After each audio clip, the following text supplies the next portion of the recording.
Halo anak-anak, kita sudah semakin mendekati Natal ya.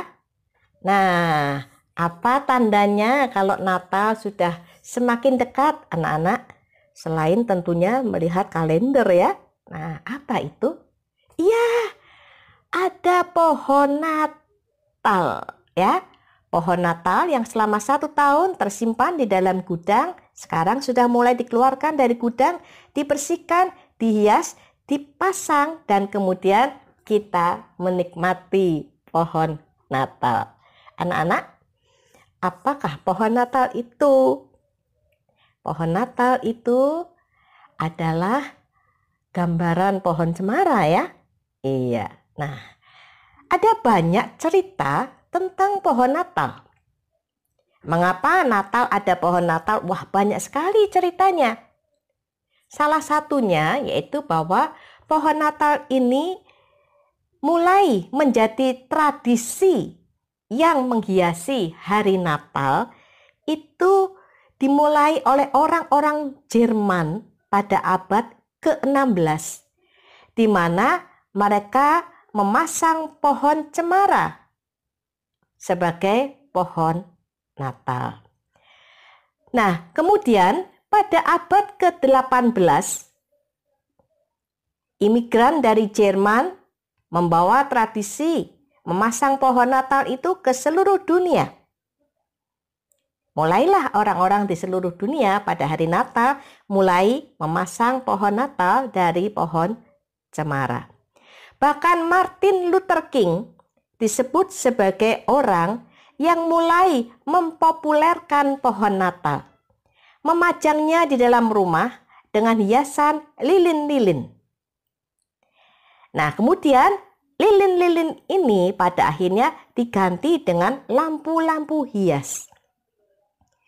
Lalu pada abad 19, pohon Natal mulai populer di Amerika Serikat. Dan sejak itulah pohon Natal menjadi salah satu dekorasi Natal.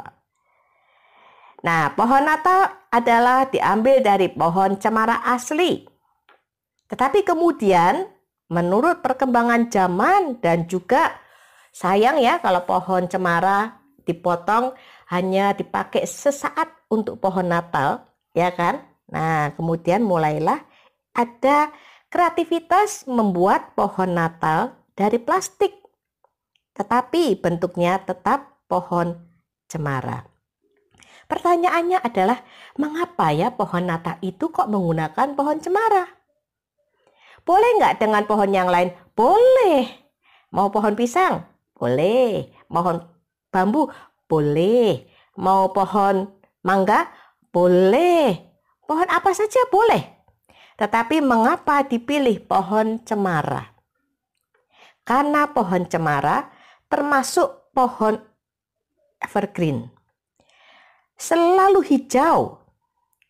Saat musim salju, hampir semua pohon rontok daunnya, tetapi pohon cemara tetap hijau daunnya.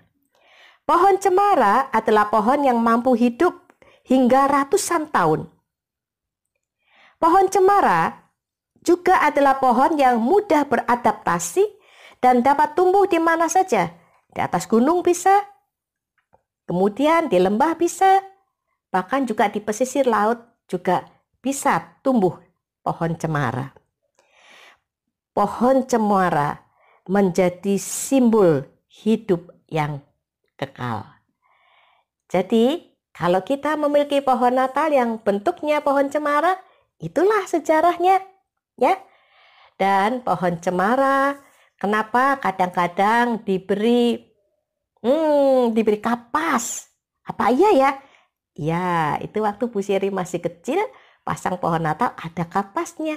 Itu mau menggambarkan salju anak-anak. Ya, salju. Tetapi kita di Indonesia tidak ada salju, bukan? Nah, biarkan saja. Pohon Natalnya itu hijau dan kemudian biarkanlah dengan lampu hias.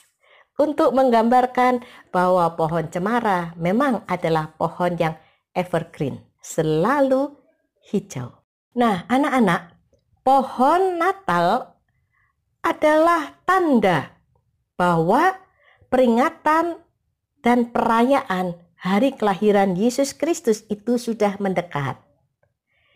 Tetapi ada tanda yang lain yang mau menunjukkan kepada orang-orang pada zaman dahulu tentang kelahiran Yesus Kristus sebagai juru selamat manusia.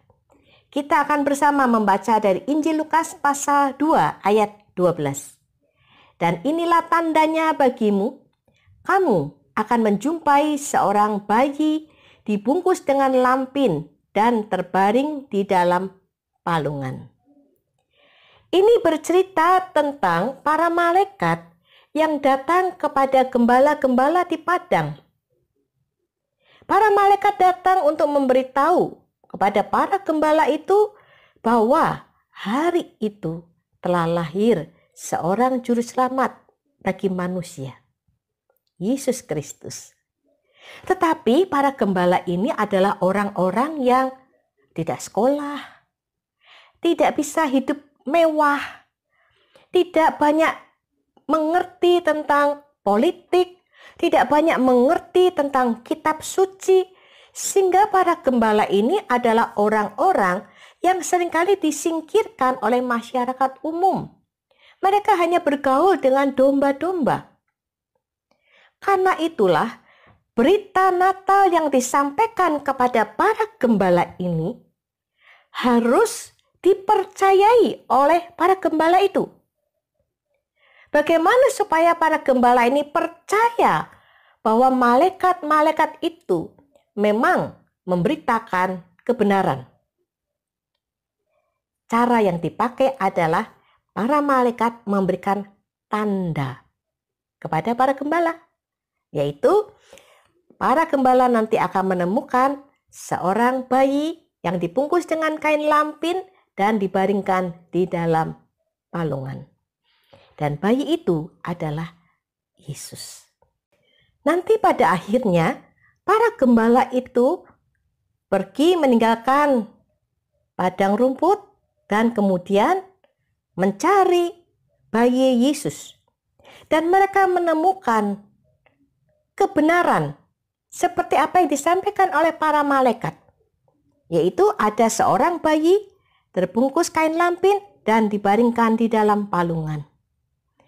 Para gembala senang bersuka cita karena sebagai orang-orang yang kecil, orang-orang yang tersingkirkan, mereka diberi sebuah kepercayaan oleh Tuhan, yaitu menerima berita akan kelahiran Yesus Kristus.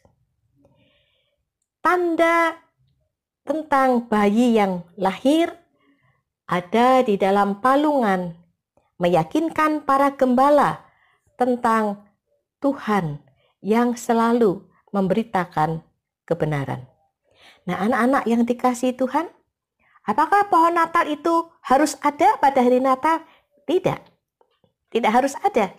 Karena pohon Natal itu hanya sebuah hiasan. Pohon Natal hanyalah sebuah dekorasi. Karena itu kalau kita tidak memiliki pohon Natal, tidak usah bersedih hati. Kalau kita juga tidak bisa melihat pohon Natal di gereja, juga tidak perlu bersedih hati. Karena yang penting bagi kita bukanlah pohon Natal. Tetapi yang penting bagi kita adalah Tuhan Yesus datang ke dunia untuk menjadi juru selamat kita semua. Ya, karena itu tetap semangat untuk merayakan Natal walaupun kita bernatalan di rumah. Tidak melihat pohon Natal baik di gereja maupun di tempat-tempat yang lain. Tidak masalah karena Tuhan Yesus cinta kamu. Amin.